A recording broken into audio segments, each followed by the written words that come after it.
pouvoir. C'est une belle idée sans doute, mais rarement appliquée.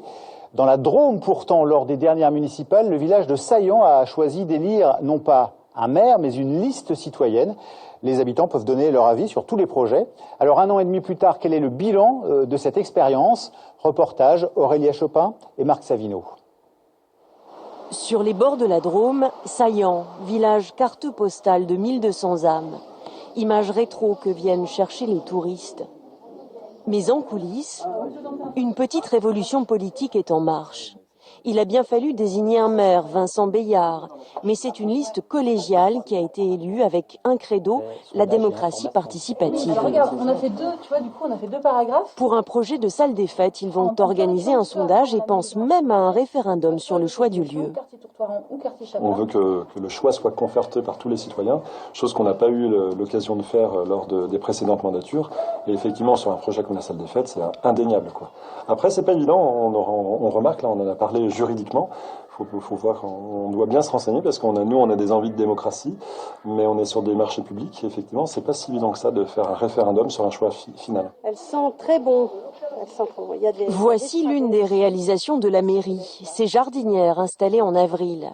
Une idée d'une partie des habitants qui en ont aussi la gestion, comme Mireille et Florence. On trouvait que c'était intéressant aussi de mettre des plantes, des consommables, des comestibles, pour que les gens puissent venir et se servir.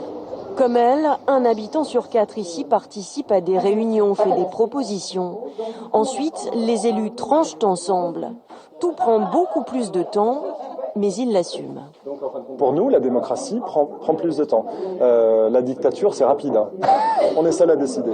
Mais en fin de compte, c'est ce qu'on dénonçait, c'était pas un dictateur, mais en fin de compte, c'était le maire qui prenait des décisions.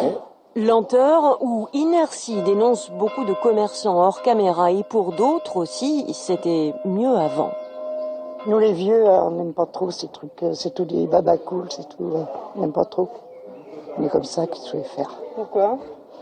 Ben je sais pas, c'est plus notre village d'avant. Mais qu'est-ce qui vous chiffonne? Parce que c'est des guignols, puis c'est tout. Cette ancienne opposante, elle, a pourtant fini par se laisser convaincre. D'abord, j'ai dit dans un premier temps que je voulais observer parce que je ne savais pas. Et après, c'est vrai qu'après, en observant et en connaissant les gens, on voit les choses autrement. Impossible de faire un bilan au bout d'1 an et demi. Pas toujours la foule aux réunions, une partie de la population reste difficile à mobiliser. Mais pour Eliane, qui élève des ânes, au moins chacun peut s'exprimer. Moi, je trouve que c'est super intéressant. On ne peut plus dire, oui, moi, je n'étais pas d'accord, hein, puisqu'on a le droit à la parole.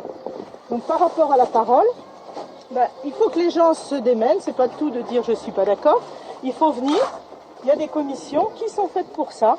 Une expérience de démocratie partagée dans un village regardé de travers par d'autres élus de communes voisines, mais qui fait son chemin au pays de l'utopie collective. On en vient à ce cri d'alarme.